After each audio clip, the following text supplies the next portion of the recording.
Greetings, adventurers! As we endeavor to grow Dark Dice into a larger multimedia world, we realized that it would be necessary to, well, actually include our own world. I have been running an ongoing campaign in my personal D&D games for over the past 25 years. The world is the product of my imagination from age 8 onward, shaped by the events of 30-plus friends and players, and, most notably, refined by key contributors like Caitlin Statz, James Lengrich, Nala Wu, Eyþór Viðarsson, Jordan Cobb, Victor Ramirez, and Hem Cleveland. We have refined many elements of this world during our previous isolated adventures and during our Pride Month event, but we are about to go much deeper as our one-shot adventure pushes into an open-world campaign. Over the last 18 months, we have gone through great efforts to create our own deities that really dug into the underlying elements of the world's cultures, pushing to be original while really working to avoid common fantasy tropes and pitfalls that, let's just address, I inherently face as the world's primary creator. While I won't go back and retcon anything from our first season, certain names trademarked by companies like Wizards of the Coast, specifically the names of monsters, races, species, deities, or others, may be recognizably different going forward. You can actually track our world-building progress on our Patreon if you're so inclined. And if it helps at all, you can simply attribute the old names as being the byproducts of poor memory or perhaps high stress damage in difficult situations. The final note, and it's an important one, is that this story represents a great break in our series and is essentially a new optional starting point for new listeners. It is notably a story that focuses less frequently-ish on grotesque horrors, but to me at least, that just means that they'll be all the more terrible when we do reach them. We have two different stories, and if you don't like one team, please do give the other team's adventure a try as well, as you will find significant differences between their respective quests. Thank you again for choosing to listen to our shows, and for giving us the full-time career as audio entertainers through your support on Patreon, link in the show notes. And with all of that out of the way, let's begin. Dark Dice, The Long Road, Prologue, Recovery. Previously, the team set off from Ilmater's hope to find the town's missing children. Instead, something else found them. The weary survivors have returned home from their failed quest, and now begin the process of recovery. 18 hours had passed since the team had returned to the broken village of Ilmater's Hope. Rowena Granitepike, the autumn-haired dwarven bard, had forever lost her light attitude, her smiling eyes, and was resting in a cozy bed in a room lit only by dim firelight. Still traumatized by a lingering memory and unable to experience taste, she had greatly struggled to find the will to consume food, and had lost 11 pounds since returning to the surface. I don't even have a weight on here, dude. And we've already broken from the narrative. I just create one in -7. You say that, but I don't even know how much I weigh or what anything weighs. I can't do measurements very well because my brain can't. How tall is she? 4'11". Father Westpike is 187 pounds. He is with his chainmail shirt and shield, but yeah, based on the wonky American system of measurement, she started at maybe around 150 pounds if I'm going by her character art, and attribute numbers for dwarven muscle. You're quite muscular, and you're slightly taller than me. Based on the other events that took place before losing 7 pounds, now she'd be around 131 pounds, pale, weary, and thinning. A few feet away, standing near a warm furnace, was her cousin, weary Father Sindri Westpike, an ancient cleric of Celagon, Lord of Light, who was casting healing spells to reduce the inflammation in his bad knee, and nursing the black eye he'd received from Rowena a week prior. And he just assumes it's part of whatever happened. Surely Cilial got in a punch somewhere and he doesn't exactly remember it. Yay, he doesn't remember this shit. Which reminds me, per his unhealthily high levels of stress, Father Westpike found that he had great difficulty remembering the events of the adventure, and during his many hours of reflection and prayer, had organized his memories as follows. He could recall with some degree of certainty the events leading up to the final battle, but certain details, like the living cave and a particular encounter within the roaming forest, were simply repressed. After Father Westpike dared a glance at the living sea of stars that threatened to consume the world, the very face of the nameless god, Father Westpike's memory simply went blank. Having spoken with his younger cousin Rowena at some length, he'd come to understand that he did not remember the long walk through the roaming forest, closing the gate, nor much of the walk back to Ilmater's Hope. Does Rowena know that he has memory loss? Has he told her? I am assuming she very much knows, because if they bring up Lady Carenfall or any part of closing the gate, he instantly shows no memory. Okay, take 2. 18 hours had passed since the team had returned to the dilapidated village of Ilmater's Hope. Father Westpike nursed his swollen eye near the warmth of the furnace in the cozy room, which housed 6 cots and a modified butcher's table they'd used to share meals together with Eyþór and the children. Physically within the basement of the inn at Ilmater's Hope, the beds currently belonged to Father Westpike, Rowena, and the disfigured girl, Odd, whose frail body had withstood the relentless assault of the team. Yeah, she was possessed by Cillial. Yes, alright. Even while mumbling this logic to himself, the words felt hollow. Looking upon the burnt flesh around the young girl's eyes, the wounds from where she'd been stabbed and beaten, the immutable facts could not be overcome as she lay before the old dwarf, quietly breathing in frail slumber.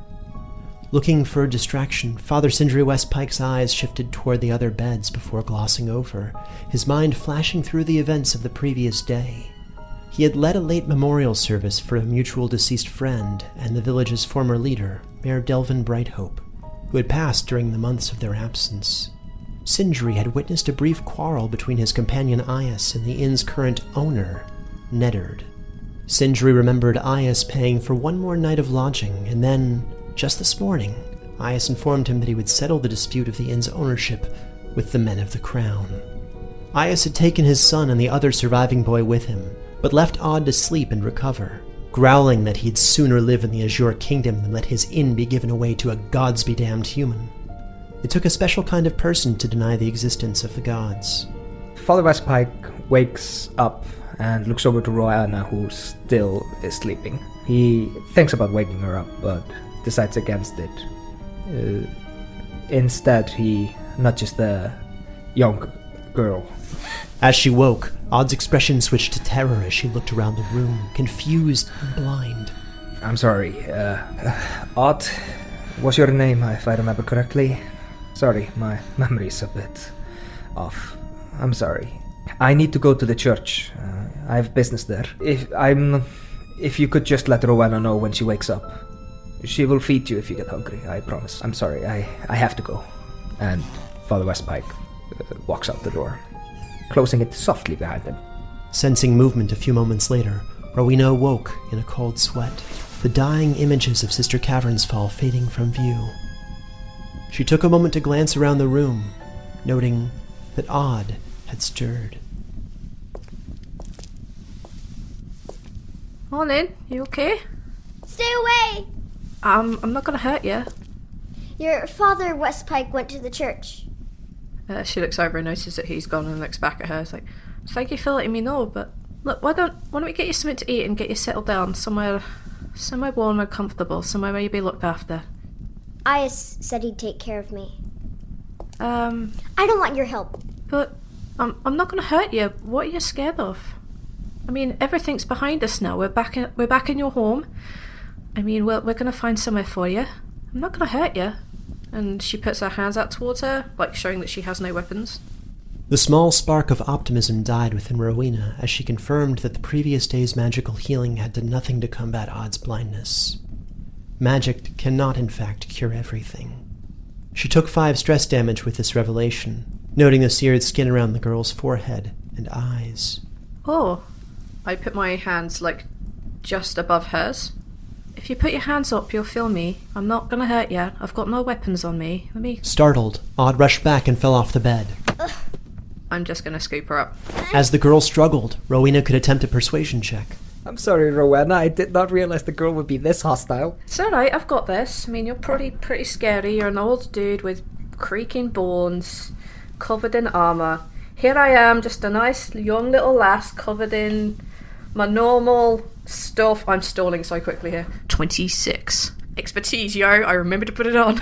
It wasn't what Rowena said, but something about her tone that seemed to calm Odd. Okay, I'll do what you want. Just don't hurt me like you hurt your friend. I didn't hurt no one. We're just trying to get your friends out. You did.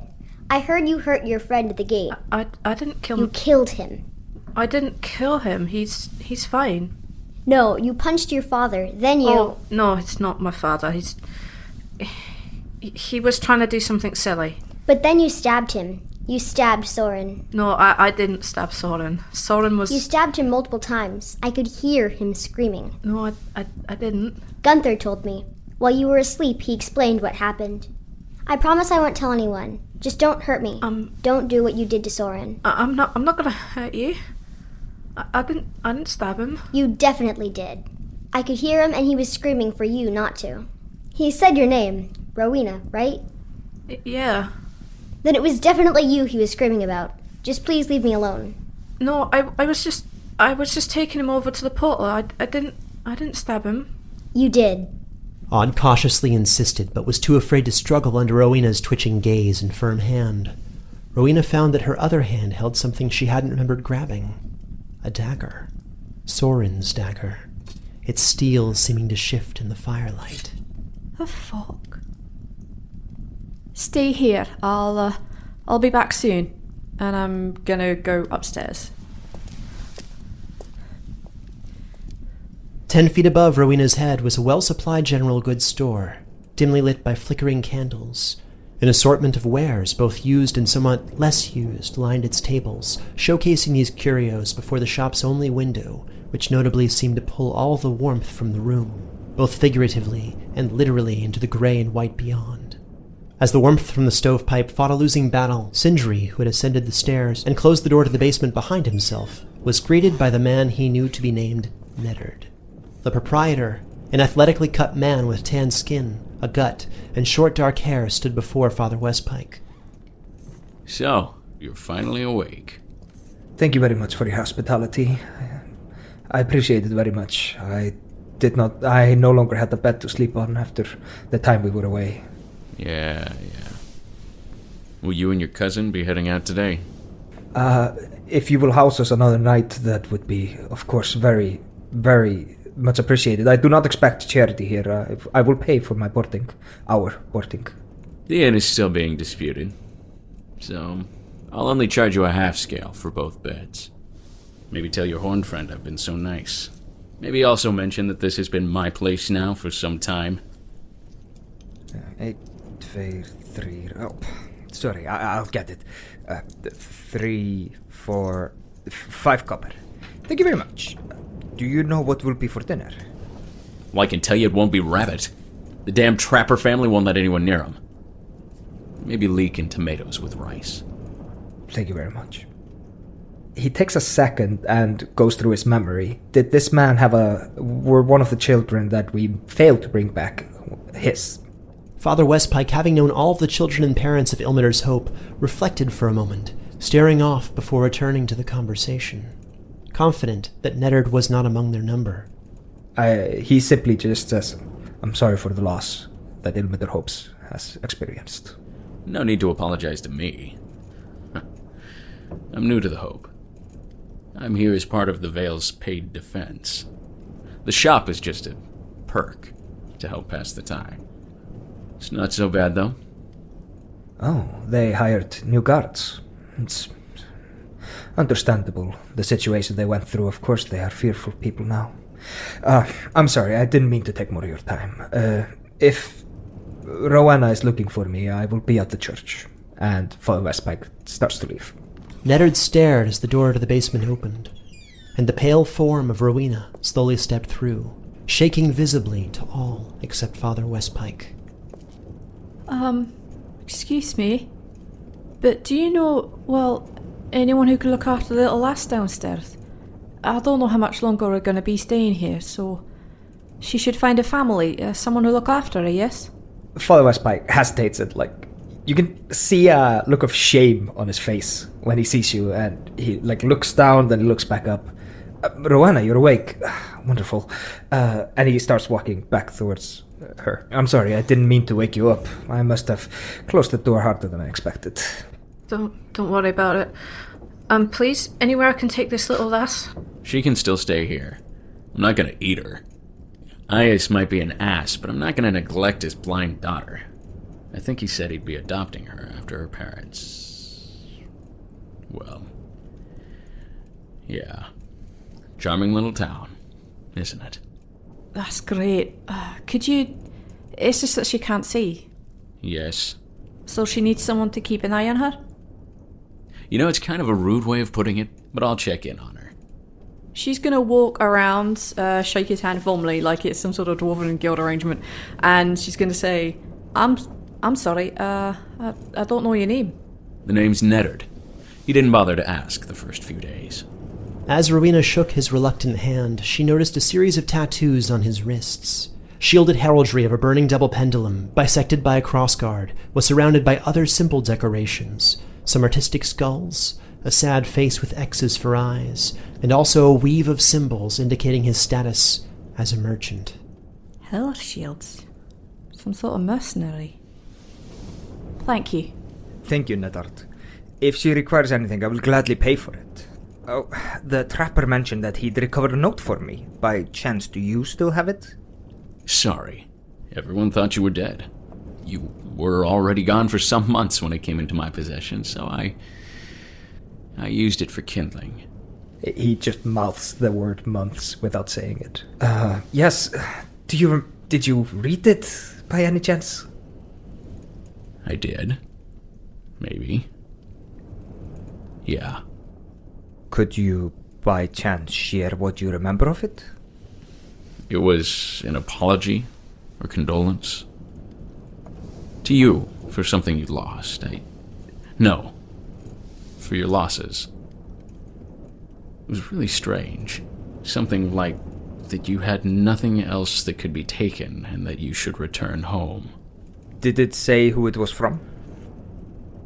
It didn't have a signature. But it was stained with, like a powder. Maybe coal or something. Sure burned like it. And according to the trapper, the guy who dropped it off looked strange. Strange how? Was he human? Yeah. Yeah, something like scars and tattoos with a set of crooked and cracked glasses, I think the trapper said. We were still on okay terms when we talked about it. But this just confirms Father Westpike's memory of Cole, the cultist we captured in the woods who kidnapped the children. Why would Cole... lost everything. It's been months. It would take maybe a month and a half to walk to the Frost Iron Mountains from here. Well, maybe not walk, travel. Horses would speed things up. Just ignore Father Westpike mumbling the information over in his brain. So, you both seem like you're finally well enough to hold a real conversation. No offense. My boss Nix wanted some information from you, basically to get a better account about what happened to the kids in the report he's inking up. We were hoping you'd help collaborate on the report of the, seeing as there's so few survivors. We wanted to make sure we got the facts straight. Of course, if you have questions, we can answer them. Okay, great. Is now a good time? Sure. Father Westpike struggles a little bit. I shoot him a look of like, don't even think about it. Neddard pulled up a piece of parchment and quickly sharpened the quill. The entire time, Father Westpike does not look up. He's kind of like just staring at shelves and the ground. Rowena's having something very similar. She's like trying to recall exactly what happened. She's trying. So, let's start with the basics. The kids were kidnapped by a cult, yes? Eh? And you, Sister Cavernsfall of Foxifos, Soren the monster hunter, Philgia the local witch, Ias the former innkeeper, you all went out to see if you could rescue them. That's right? That's right. According to the townspeople, we've been away for many months. But that is right. The 6 of us traveled out to find the children. Okay. And only 6 of you returned. 3 children, 3 adults. No, Soren came back, so it's 4. Okay. So, according to you, what happened to those who were deceased? I'd like to hear it from your perspectives. What happened to, say, Sister Cavernsfall? How did she meet her end? Her family will undoubtedly want some answers. I was told she was a respected paladin of Illuvian. She... Sister Cavernsfall died at the Great Gate. She was slain by a magical blade that struck a lethal blow through her heart. This strike was meant for me, but she sacrificed herself to take the blade. She died a hero, and died as any paladin of Illuvan would wish to. What about Filgia, the half-witch? She wasn't particularly liked in these parts, and we want to confirm she is indeed dead. She's dead. During our travels on the ground towards the underground forest, we encountered oozes that seemed to be pacified. During one of the nights, they seemed to have attacked her, but a doppelganger took her place at some point before that, I think. You okay? Gods. The whole story is quite messy. I'll just write this down. What remained of the body lies within the roaming forest burnt by the goo. Gotcha. Roaming goo. Okay. And the dead pines just got a bit safer. So, then, what happened to Soren? He wasn't from around here, I don't believe, but it's worth including in the report. Yeah, Father Westpike looks over to Rowena when he asks about Soren, kind of quizzically. Soren knew the Great Gate had to be sealed with blood, so he plunged a blade into his heart and he died there. His blood spilled out on the ground and it closed the portal. Wait. So, he closed this gate with a willing act of blood sacrifice? Hey, and then he came back to us. Back to life, I mean. He said that he closed it and they knew that he had to be the one who do it, and that everybody else had to live on, and then he came back with us here. I'm not sure where he is at the moment, but I know I saw him at dinner yesterday. You saw Soren Arkwright at dinner yesterday? She clearly doesn't know how to answer. Did Soren come with you to Ilmater's Hope or not? To this inn? To this inn? Specifically, I do believe, I fell asleep pretty quickly, so I'm not sure which bed was his downstairs, but I know I saw him down there with us. But I remember talking to him on the walk through town. So, I didn't see him, and I spoke to all of you when you got here. Spoke at you, more like it. There's 6 beds down there. 1 for the girl, 2 for the boys, 1 for Eyþór, 2 of you. I remember traveling with Soren. He said he was going to go back and hunt one of the creatures that attacked us during our travels. But he entered the city with us, I am pretty sure. So you believe, on your word as a cleric of Pelor, that he traveled back with you to Ilmater's Hope? I know he came with us, he says kind of sternly. And I am not sure who Pelor is, but I am a priest of Celegon, in good standing. Sorry, I thought that was the case, but you kept mumbling Pelor when you arrived, and I got confused. By his holy wings and guiding lights, I swear that I speak the truth. See, here's where I'm finding differences in the story here. In details like this. If you don't mind, I'd like to interview the girl while you're gone. I think she'd be more comfortable that way. I look down at my hands. They were shaking, yes, but sure enough, Rowena noticed something. A glint of metal in her hand. A dagger. I pocket that before anyone sees it. With a poor roll, Sindri only saw a flash of metal as it went away. Father does not find that too strange. She might have been fiddling with something in her hand. I'm going to have to insist that you don't leave Ilmater's Hope until Nyx has had time to review all the statements. Do not worry. They will collaborate our story. We have not lied today. Now, if you'll excuse me, I want to go to the church. The remnants of the church. Good luck with those sinners. He says thank you, even though it was obviously sarcastic. And he starts walking out, and he looks to Rowena to follow him. She's, Rowena hesitates. She's highly uncomfortable right now, and it looks like she kind of wanted to maybe say something more, but she changed her mind before she decides to follow Sindri. Dark Dice, Chapter 1A, Left Behind. Starring Eyþór Viðarsson as Father Sindri Westpike, Hem Cleveland as Rowena Granitepike, and Travis Vengroff as Dungeon Master. This episode featured Theo Merksamer as Odd and Ryan Philbrook as Neddard. This episode was co-edited by Sarah Buchynski of Polarity AudioWorks and Marisa Ewing of Hemlock Creek Productions. Produced with additional editing and sound design by Travis Vengroff, with mixing and mastering by Hemlock Creek Productions. This episode featured music by Stephen Melin and Travis Vengroff. To support this production and get access to bonus releases, music, world lore, art, and early access to future adventures and D&D materials, please join our Patreon at patreon.com/foolandscholar. You can also follow us on Facebook, Twitter, or Instagram as @DarkDicePod. This is a Fool and Scholar production. Thank you for listening.